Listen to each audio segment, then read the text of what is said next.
Hi student. GIT के online class में आप लोग का स्वागत है। और आज की क्लास से हम लोग जानने वाले हैं टैली सॉफ्टवेयर को ओपन कैसे करते हैं, उसके इंटरफेस के बारे में जानने वाले हैं, और कैसे हम लोग टैली सॉफ्टवेयर में किसी फर्म के नाम से कैसे कंपनी क्रिएट किया जाता है, वो हम लोग एक एक करके स्टेप बाय स्टेप सीखने वाले हैं और जानने वाले हैं। तो देखिए, पहले टैली प्राइम को ओपन करने से पहले कुछ हम लोग कंसेप्ट समझ लेते हैं जो आगे चल के हम लोग को बार बार इस्तेमाल करना होगा। तो देखिए, बताया जा रहा है कि माउस और कीबोर्ड कॉम्बिनेशन। अब क्या मतलब है? कहा जा रहा है कि टैली में कीबोर्ड माउस का प्रयोग करते समय ध्यान देना बहुत इंपॉर्टेंट पॉइंट है, क्योंकि आप लोग को बार बार आएगा। टैली में कीबोर्ड माउस का प्रयोग करते समय अगर अल्फाबेट के नीचे किसी अल्फाबेट के नीचे सिंगल लाइन है, जैसे ए और इसके नीचे एक लाइन है, तो उसे अल्ट ए पढ़ा जाएगा। मतलब अगर टैली सॉफ्टवेयर ओपन कर लिए या ओपन कर रहा है, उस समय इंटरफेस कुछ आ रहा है और उस करेक्टर के नीचे, मतलब जो करेक्टर है, अब चाहे यस हो उसके नीचे लाइन हो, चाहे ए हो उसके नीचे लाइन हो, चाहे के हो उसके नीचे लाइन हो, चाहे आर हो उसके नीचे लाइन हो, तो उसे बोलते हैं अल्ट। और उसके साथ जो करेक्टर उसको पढ़ते हैं, इसे पढ़ेंगे अल्ट आर, अल्ट के, अल्ट एस, अल्ट ए। समझे? तो टैली सॉफ्टवेयर में जब भी आपको ऐसा इंटरफेस आ जाएगा, कब आएगा? ये शॉर्टकट की कंडीशन में आएगा। जब हम लोग कंप्यूटर पे काम करेंगे और शॉर्टकट की का इस्तेमाल करेंगे तो सबसे ज्यादा आएगा। ठीक है? और जब भी ऐसा आएगा, समझ जाना उसका शॉर्टकट की क्या है, alt plus A, alt plus S, alt plus K, alt plus R. ठीक है? तो यही बताया जा रहा है कि प्रयोग करते समय अगर किसी अल्फाबेट के नीचे सिंगल लाइन हो, जैसे ए और नीचे लाइन है, उसे अल्ट ए पढ़ा जाएगा।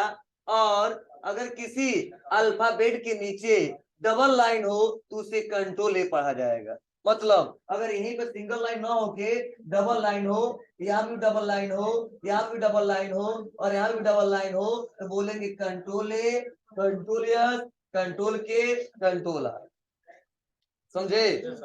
लेकिन जिसके नीचे कुछ भी ना हो, तो आर है केवल, के है केवल, आर से आर केवल दबाएंगे, के लिए के केवल दबाएंगे, डी के लिए डी केवल दबाएंगे। लेकिन लाइन नीचे है तो एक लाइन है उसको अल्ट के साथ पढ़ेंगे, और डबल लाइन है तो उसे कंट्रोल के साथ पढ़ेंगे। मतलब पढ़ेंगे भी और दबाएंगे भी वैसे। मतलब अगर कहीं लिख दिया अल्ट, मतलब क्या है, यहाँ पे ए और एक सिंगल लाइन, तो कीबोर्ड से दबाएंगे अल्ट ए। ठीक है? यस, सिंगल लाइन तो कीबोर्ड से दबाएंगे अल्ट यस। अगर ए डबल लाइन तो कंट्रोल ए, तब वो काम करेगा। ठीक है? फिर से यहाँ पे डबल लाइन है, कंट्रोल एस, तब वो काम करेगा, नहीं तो काम नहीं करेगा। ठीक है? तो ध्यान दीजिएगा, आप लोग को देखना होता, रटना नहीं होता है, काम करते हुए आपको रट जाएगा। ठीक है? तो शुरू में आपके सामने इंटरफेस आएगा, अभी मैं टैली सॉफ्टवेयर को ओपन कर रहा हूँ, तुरंत सामने आएगा। ठीक है? तो वहीं से हम लोग ये समझ जाएंगे जो पॉइंट मैंने समझाया है। ये क्लियर है यहाँ तक? फिर से बताया जा रहा है कि स्विचिंग बिटवीन स्क्रीन एरिया। ठीक है? फिर से देखो, बताया जा रहा है कि जब टैली सॉफ्टवेयर को फर्स्ट टाइम लोड किया जाता है, मतलब अपने कंप्यूटर में इंस्टॉल करते हैं, लोड करते हैं, तो बताया जाता है तब गेटवे ऑफ टैली की स्क्रीन डिस्प्ले होती है। मतलब सॉफ्टवेयर को इंस्टॉल कर लिया, जब हम उसको ओपन करते हैं तो सबसे फर्स्ट टाइम जो ओपन होता है वो हमारा क्या होता है, गेटवे ऑफ टैली का हमारा इंटरफेस आता है। लेकिन कब? वो आपका जो वेलकम टू टैली प्राइम जो लिखा था, उसके बाद अंदर जाने के बाद। ठीक है? तो बोला गया है कि गेटवे ऑफ टैली की स्क्रीन डिस्प्ले होती है, और हम अगर मेन स्क्रीन से कैलकुलेटर पैनल पर जाना चाहते हैं तो हम कंट्रोल प्लस एन या कंट्रोल प्लस क्या है एम बटन दबा सकते हैं। अगर वापस मेन स्क्रीन एरिया में आना चाहते हैं तो पुनः कंट्रोल प्लस एन या कंट्रोल प्लस एम दबाना होगा। मतलब ये आगे की बात है, अभी लेकिन पॉइंट दे दिया, समझ जाओ। अगर मान लो हम काम कर रहे हैं तो बार बार कोई कैलकुलेशन करना हो तो कैलकुलेटर तो फोन तो निकालेंगे नहीं। ठीक है? और एक्सेल तो ओपन करेंगे नहीं। तो टैली सॉफ्टवेयर में ऐसा ऑप्शन दिया है कि जब भी आपको कैलकुलेटर की रिक्वायरमेंट हो तो आप कंट्रोल एन दबा के कैलकुलेटर ला सकते हो, उसमें कैलकुलेशन करना है कैलकुलेशन कर सकते हो, कंट्रोल एन करके फिर से हटा सकते हो। समझे? ये शॉर्टकट की बताया गया है। तो चलिए, कैसे ओपन होता है, कैसे इसका इस्तेमाल करते हैं, वो एक एक करके सीखेंगे। फिर से बताया जा रहा है, अगर control plus alt plus L से लाइसेंस एंड सर्विस तो स्क्रीन शो होगी और control plus alt plus F से कॉन्फ़िगरेशन इंफॉर्मेशन स्क्रीन होगी। मतलब मैनुअल तरीके से क्या होता है कि जो टैली सॉफ्टवेयर है ना, वह हम लोग क्या करते हैं, खरीदते भी हैं और ट्रायल इस्तेमाल भी करते हैं। ठीक है, तो जो खरीदते हैं तो उनको लाइसेंस एक्टिवेट करना होगा, इसके लिए ये ऑप्शन का इस्तेमाल करना होगा। लेकिन हम लोग क्या करते हैं, ट्रायल बेसिस पे काम करते हैं। ठीक है, उसका हम कोई चार्ज नहीं देते हैं, सीख लेते हैं, जब सीख लेते हैं तब उसको खरीदते हैं। तो आप कहीं काम करने जाओगे ना, तो आपको खरीदी हुई सॉफ्टवेयर मिलेगी। ठीक है, और जो हम लोग यहाँ पे काम कर रहे हैं वो ट्रायल बेसिस पे है। दोनों का कंसेप्ट एक ही है, बस अंतर इतना ही है कि वहां पे एक एक डेट का क्वेश्चन रिकॉर्ड हो पाएगा, इसमें केवल एक डेट का क्वेश्चन रिकॉर्ड हो पाएगा, या तो 1 अप्रैल का, या तो 1 मई का, या तो 1 जून का, या तो 1 जुलाई, समझे? क्योंकि ये सॉफ्टवेयर थोड़ा महंगे हैं। ठीक है, अगर सिंगल यूजर खरीदते हो तो लगभग 25-20 से ऊपर है, अगर मल्टीपल यूजर खरीदते हो तो लगभग 50 से ऊपर है, समझे? लेकिन आपको सीखना है तो मेन इंटरफेस यही है, हम एक एक करके स्टेप बाय स्टेप सीख लेंगे। बस ध्यान देना, जो डेट वाइज जो हम लोग क्वेश्चन करेंगे वह नहीं हो पाएगा। मतलब सारे क्वेश्चन को किसी पार्टिकुलर डेट में हमको रिकॉर्ड करके सीखना होगा, लेकिन और सब काम करेगा कि कैसे डेट चेंज करेंगे, कैसे बिटवीन का इस्तेमाल करेंगे, सारे वर्क काम करे। बस यही है कि जो डेट चाहेंगे वो डेट काम नहीं करेगा। और तुम सोच रहे हो अप्रैल में 10 तारीख को एंट्री कर दे, तो ट्रायल वर्जन में नहीं होगा। वही क्या करेंगे, हम लोग खरीदी हुई जो लाइसेंस वाला है उस पर आसानी तरीके से हम लोग काम कर सकते हैं। अजबे नहीं करेगी कि अप्रैल लेवे करेगा। हाँ हाँ आए, तो मैं क्या बोला हूँ, मैं बता रहा हूँ कि नहीं हो पाएगा यहाँ पे, लेकिन काम मतलब दोनों का इंटरफेस वही है, सेम काम करेगा। बस यह है, मैं आपको बता दूंगा ऐसे ऐसे करोगे आप, ठीक है। लेकिन आप लोग वहां पे जाओगे तो आप लोग हर एक डेट का क्वेश्चन डेट वाइज सेलेक्ट करके क्या करना है। यहाँ पे उतना डेट पे ज्यादा चर्चा नहीं करेंगे, हाँ करेंगे, लेकिन बार बार डेट एक ही रहेगा। लेकिन मैं बताऊंगा ऐसे ऐसे चेंज करते हैं और ऐसे आप लोग इस्तेमाल करना होगा। तो ये क्लियर है? तो चलिए, तो सबसे पहले बताया जा रहा है कि टैली को आप ओपन करो तो सबसे पहले आप बताइए जिस फर्म के लिए हम लोग क्या कर रहे हैं, काम कर रहे हैं, उसके नाम से कंपनी क्रिएट करते हैं। अब कंपनी का मतलब यह ना समझना कि छोटा सा दुकान है तो उसका कंपनी है ही नहीं, तो कैसे कंपनी क्रिएट करें। मतलब कंपनी क्रिएट करने का मतलब वो फर्म, वो कंपनी किस नाम से चलता है। ठीक है, मतलब आशुतोष ट्रेडर्स, रमेश ट्रेडर्स, ठीक है, एचपी इंडिया प्राइवेट लिमिटेड, मतलब वो फर्म, वो कंपनी किस नाम से चलता है, उसके लिए अकाउंटिंग कर रहे हैं तो हमको कंपनी क्रिएट करना होगा। क्या करना होगा?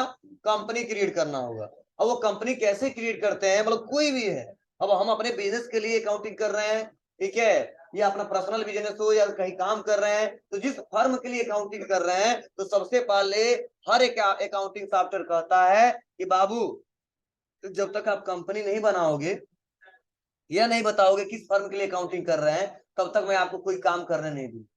ऐसा नहीं एक्सेल के जैसा खोल लिया जो करना है कर दो, एक एमएस वर्ड के जैसा कोई हेडिंग नहीं बताया, नहीं। इसमें कहता है कि आप पहले कंपनी डिसाइड करिए, वो फर्म का नाम बताइए जिसके नाम से आप अकाउंटिंग करोगे। तो वही टैली कहता है कि जब आपको अपने टैली सॉफ्टवेयर में अदर किसी सॉफ्टवेयर में काम करना है, अकाउंटिंग सॉफ्टवेयर में, तो पहले तो उसमें कंपनी क्रिएट करना होगा, किस फर्म से आप अकाउंटिंग कर रहे हो, किसके लिए कर रहे हो। तो वही है, तो बताया गया यहाँ पे कि आपको एक कंपनी क्रिएट करना है, किसके नाम से, क्रिएट ए कंपनी। ठीक है, नेम क्या होगा, गायत्री कंप्यूटर एलटीडी। ठीक है, उसके बाद से आपको देखो फाइनेंशियल ईयर भी बताया जा रहा है। मैंने फाइनेंशियल ईयर स्टार्टिंग बताया तो क्या होता है ना, 1 अप्रैल से लेके 31 मार्च तक। तो इस समय जो कौन सा फाइनेंशियल चल रहा है, 22-23, तो वहां पर नोट हमारा हुआ है 20 लिखा है, तो हम लोग किसके हिसाब से चलेंगे, 22-23 के हिसाब से, समझे?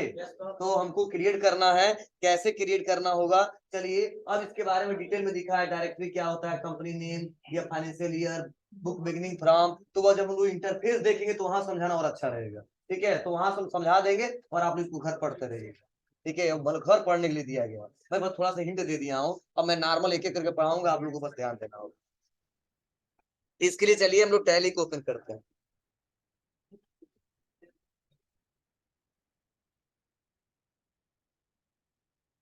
तो सबसे पहले हम टैली सॉफ्टवेयर को ओपन करेंगे।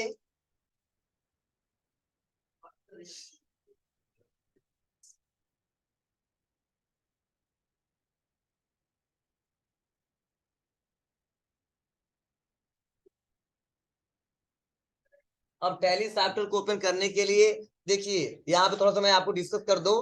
यहाँ पे देखिए टी लिखा है, यू लिखा है, आर लिखा है, ए लिखा है। क्या मतलब है, अगर कंटिन्यू इन एजुकेशनल मोड में जाना है तो टी दबा देंगे, ठीक है, लाइसेंस में जाना है, यू, रीएक्टिवेट करना हो, आर, और एक्टिवेट करना है। तो चलो इन चारों का मतलब मैं समझा दे रहा हूँ आपको। मतलब हम लोग को जो भी काम करना है, एक आम यूजर जो फ्री में इस्तेमाल कर रहा है, किसमें काम करेगा? Continue in educational mode. ठीक है, लेकिन यूज लाइसेंस फ्रॉम नेटवर्क, मतलब कंपनी वाला बहुत सारा सुविधा देता है, कहता है कि कोई बात नहीं, आप लोग क्या ऑनलाइन भी काम कर सकते हो मेरे साथ, तो उसके लिए चार्ज देना पड़ेगा। तो अगर उसका सर्विस कोई लिया है तो इस पे आएगा, और जिसका मान लो लाइसेंस लिया था और वो रिन्यूअल करवाया था, रीएक्टिवेट करना उसको, तो यहाँ पे क्लिक करेगा। और नया कोई लाइसेंस खरीदा है तो उसके लिए यहाँ पे क्लिक करेगा। जैसे यहाँ पे क्लिक करेगा ना, देखो ऐसा इंटरफेस आएगा, यस करना पड़ेगा, और यस करने के बाद पूछेगा यूजर आईडी और पासवर्ड, और खरीदने में मिल जाता है हम लोग को, तब हम लोग इस्तेमाल करते हैं। सेक्टर वाइज यही रहता है, ये नहीं कि उसका अलग से सॉफ्टवेयर कोई आता है पैक होके। ठीक है, मतलब डाउनलोड यही करते हैं। ठीक है, लेकिन वहां पे क्या होता है, यूजर आईडी डाल देते हैं और पासवर्ड डाल देते हैं, तो हमको सर्विस ज्यादा मिल जाता है। सर्विस ज्यादा मतलब क्या, डेट से दिक्कत होती है। तो यहाँ पे भी कुछ करना नहीं, हमको एजुकेशनल मोड पे काम करना है, तो बैक आते हैं थोड़ा, और काम करना है कहाँ पे, कंटिन्यू इन एजुकेशनल मोड। तो यहाँ पे क्लिक करेंगे, क्लिक करें या टी बटन दबाएं, समझे ना, क्लिक करें या टी बटन दबाएं, तो आप आपकी मर्जी। तो ये सेलेक्टेड है, इंटर बटन दबा दो, या तो यहाँ पे क्लिक कर दो, या टी बटन दबा दो, क्लिक कर देते हैं। ठीक है, मतलब पहले से चल रहा था, तो अभी हमको कुछ करना नहीं है। या जो हमारा ऑप्शन है, मैंने अभी हाल ही में अपडेट किया इसको, तो ध्यान दीजिएगा। तो ऐसे कुछ ऑप्शन हमारा दिखाई देगा। ठीक है, तो अब सबसे पहले एक कंपनी का नाम दिख रहा है, ए, मतलब कोई बनाया है ए के नाम से कंपनी, तो हमको तो नया कंपनी बनाना है। तो मैंने बताया ना आपको कि जब भी इसको लोड करते हैं और इसको ओपन करते हैं, तो सबसे पहले मेन स्क्रीन क्या आता है, गेटवे ऑफ टैली, दिख रहा है आपको? नहीं, गेटवे ऑफ टैली। तो गेटवे ऑफ टैली पे आ गए, तो सबसे पहले देखिए हमको कंपनी क्रिएट करना है। तो कंपनी क्रिएट करने के लिए थोड़ा ऊपर देखना है, यहाँ पे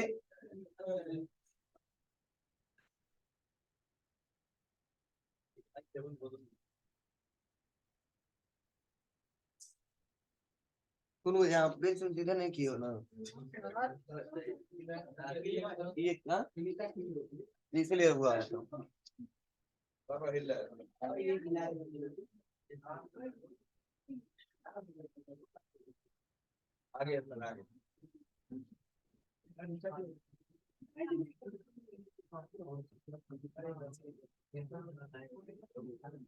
केवल बड़ा सजान तो ढीला दे तो हो ही नहीं जाता। चलिए ध्यान दीजिएगा, कोई बात नहीं, चलो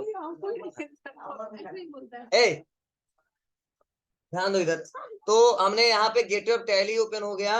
अब हमको कंपनी क्रिएट करना, तो देखिए आप लिखा है कंपनी, और के नीचे एक अंडरलाइन है, दिख रहा है आपको ना। तो इसको हम क्या करेंगे, कंपनी में जाने के लिए या तो यहाँ पे क्लिक करिए, या तो अल्ट के साथ के दबा दी। तो अल्ट के हम दबा दी, क्या दबाए, अल्ट के। अब अल्ट के दबाते ही देखिए यहीं पे ऑप्शन आ जा रहा है, क्या, क्रिएट। क्या ऑप्शन आ रहा है, क्रिएट, मतलब हमको एक कंपनी क्रिएट करना है। तो यहाँ पे मतलब क्रिएट कंपनी, मतलब इसका यह जोड़ के रखना, मतलब create company, alter company, change company, select company, shut company, समझे? तो ये कंपनी का इंटरफेस है। तो ये हमको क्या करना है, कंपनी क्रिएट करना है। तो यहाँ पे क्रिएट कंपनी पे क्लिक करके और इंटर बटन दबा देंगे, तो कुछ हमारे सामने कुछ ऐसा इंटरफेस आएगा। अब ध्यान दीजिएगा, यहीं पे आ गया मेन हेडिंग कंपनी क्रिएशन, और सबसे पहले पूछा जा रहा है कंपनी डाटा पाथ। मतलब इसको समझना बहुत जरूरी है। कंपनी डाटा पाथ का मतलब यह है कि आप जो कंपनी बना रहे हो, जो आपका जो डाटा स्टोर होगा, वह किस स्पेस पे, कहाँ पे, किस पाथ पे स्टोर होगा। तो बाय डिफॉल्ट जो ले लिया है, देखो बता रहा कि मैं इस डाटा को, जो कंपनी बनाने जा रहे हो ना, मैं इस डाटा को स्टोर करूंगा सी ड्राइव में, user public tally prime data के नाम से, मतलब बाय डिफॉल्ट सेव हो जाएगा।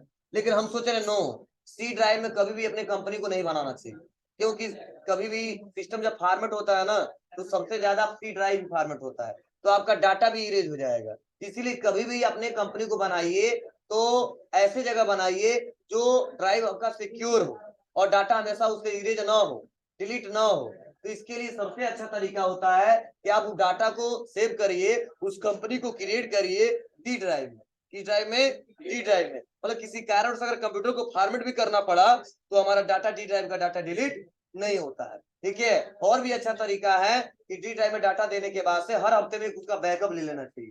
ठीक है, और भी अच्छा रहेगा कि जो हम लोग काम करते हैं तो काम करने के बाद अगर किसी कारण अगर पूरा सिस्टम ही फॉर्मेट हो गया तो अगर हमने डाटा रखा है तो उसका इस्तेमाल हम लोग कर सकते हैं। तो मैंने एक हफ्ता पढ़ाने में बैकअप लेना भी बताऊंगा आपको। ठीक है, तो चलिए पहले हम लोग ड्राइव सेट करते हैं। तो इसके लिए अब बताइए, पहले तो सेट हो चुका है सी ड्राइव, इसके लिए हम दबाएंगे बैक स्पेस। क्या दबाएंगे? Back space.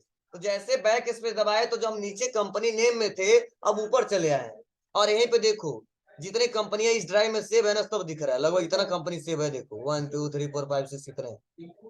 ठीक है, तो हमको तो इसमें काम नहीं करना है, हमको अपने हिसाब से काम करना है। इसके लिए हम सबसे पहले अपने ड्राइव में आ जाएंगे। ठीक है, कहाँ पे? डी ड्राइव में।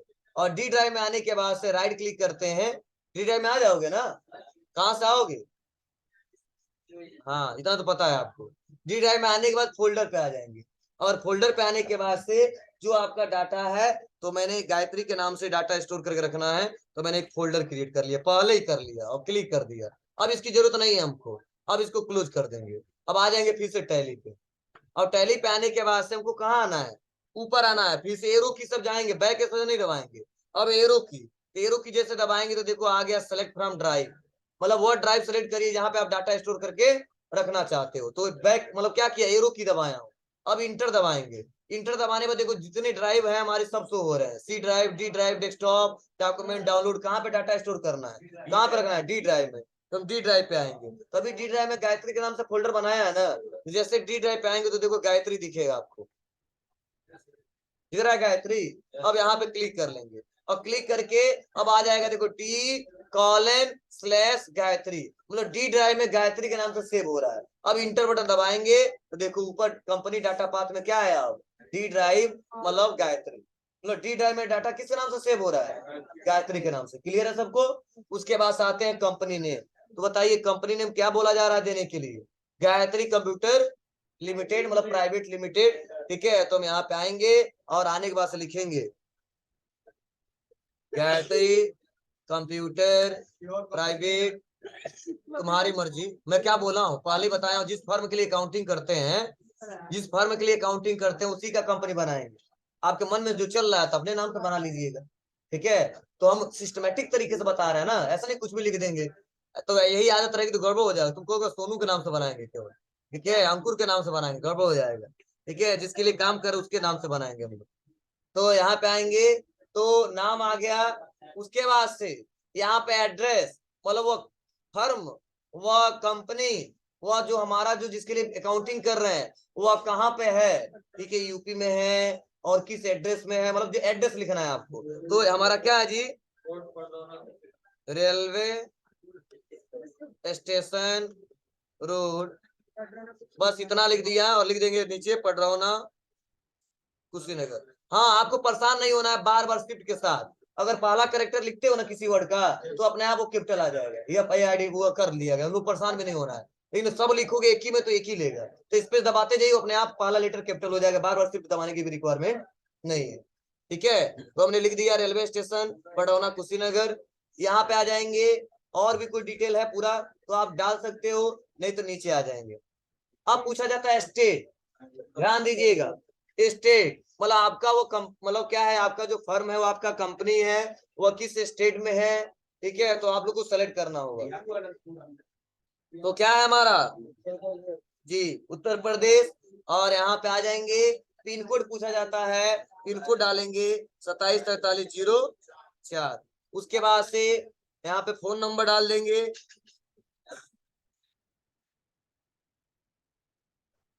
टेलीफोन नहीं, फोन नंबर वो अलग है, देना है तो दे सकते हैं। उसके ईमेल आईडी,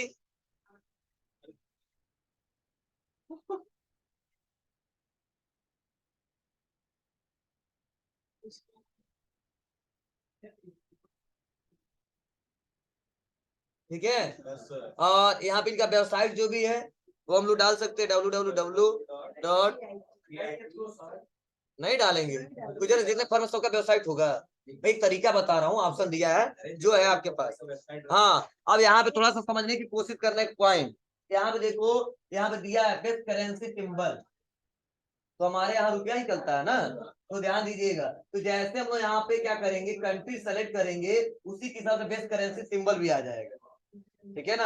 आप फॉर्मल नेम क्या होता है, INR, ठीक है। तो ध्यान देना, यहाँ पे कंट्री आप मतलब स्टेट सेलेक्ट करेंगे तो सही आता है, लेकिन कई लोग क्या करते हैं, गलती करते हैं।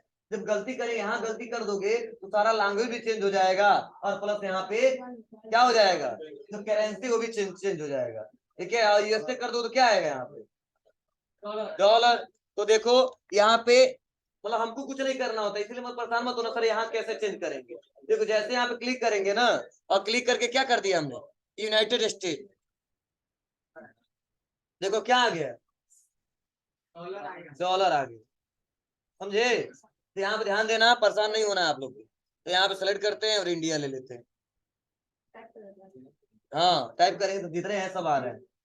हाँ सेलेक्ट करने के बाद से क्या करना है आपको, एक्सेप्ट। मतलब ये एक ऐसा सॉफ्टवेयर है, हमारे यहाँ भी इस्तेमाल होता है और अदर कंट्री में भी इस्तेमाल होता है ना, समझना, ठीक है। दो ही सॉफ्टवेयर जो सबसे ज्यादा इस्तेमाल होता है विदेशों में भी, ठीक है, सेप और यह सेप, बड़ी बड़ी ब्रांडेड कंपनियां हैं, ठीक है, वो खरीद जानते हो, वो फ्री मिल भी नहीं करता, 60-70 हजार मिलता है एक सॉफ्टवेयर, उसका बहुत महंगा चार्ज है। रूल के काउंटिंग कंसेप्ट वही रहेगा, सॉफ्टवेयर इंटरफेस अलग है।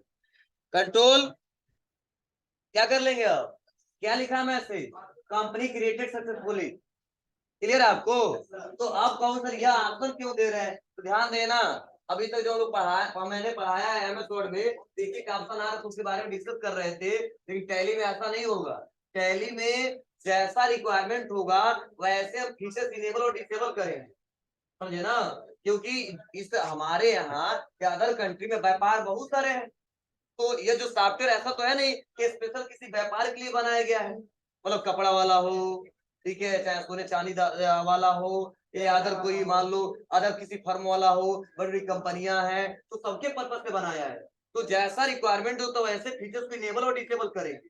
यही देखो ऑप्शन दिया है क्या, सो मोर फीचर। तो आप ऐसा मत करना सर यह क्या है, यह क्या है, यह क्या है, यह क्या है। जहां जहां जैसा रिक्वायरमेंट होगा जिस फर्म के लिए, नॉर्मल हर जगह होता है, वो मैं आपको इनेबल डिसेबल करना बताऊंगा, और एक एक करके नोट्स में लिखवाया भी हूँ, किस फीचर को कब इनेबल करें और किस फीचर को कब डिसेबल करें, ठीक है। देखिए आप लिखा है ना, taxation enable goods and service है, तो जब GST रिलेटेड काम करना है तो इसको यस करेंगे, नहीं करना है तो नहीं रहने देंगे, ठीक है। तो ध्यान देना, यहाँ पे देखो TDS वाला भी दिया है। तो मतलब मैं बताने की कोशिश कर रहा हूँ कि जो आप कंपनी क्रिएट करने के बाद से अपने रिक्वायरमेंट के हिसाब से फीचर्स इनेबल और डिसेबल करेंगे, तो कहाँ पे कौन सा करेंगे मैंने नोट्स में दिया, एक एक करके डिस्कस किया है, और जो मैं आऊंगा तो एक एक करके पढ़ाऊंगा भी। इसमें हमको कुछ करना नहीं है, इंटर बटन दबाएंगे तो बहुत लंबा प्रोसेस हो जाएगा, इसीलिए टैली में बोला गया किसी भी इंटरफेस को सेव करना हो, अगर वो काम कंप्लीट हो चुका हो, अब बार बार इंटर बटन दबा के नीचे नहीं जाना है, तो आप कंट्रोल A कर दीजिएगा, आपका डाटा सेव हो जाएगा, लिख लेना, ठीक है, कोई बात नहीं, कॉपियां बनाते काम देता है जी। मतलब सेव करना है, एक्सेप्ट करना है, इसे बोलते हैं एक्सेप्ट, Ctrl+A।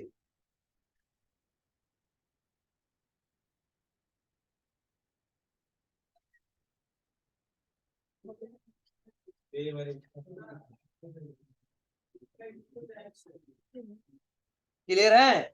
तो हमने आपको बताया, अभी हमने GST फीचर्स कैसे इनेबल करेंगे सारा अभी मैं डाउनलोड करना बताया, इंस्टॉल करना बताया, कंपनी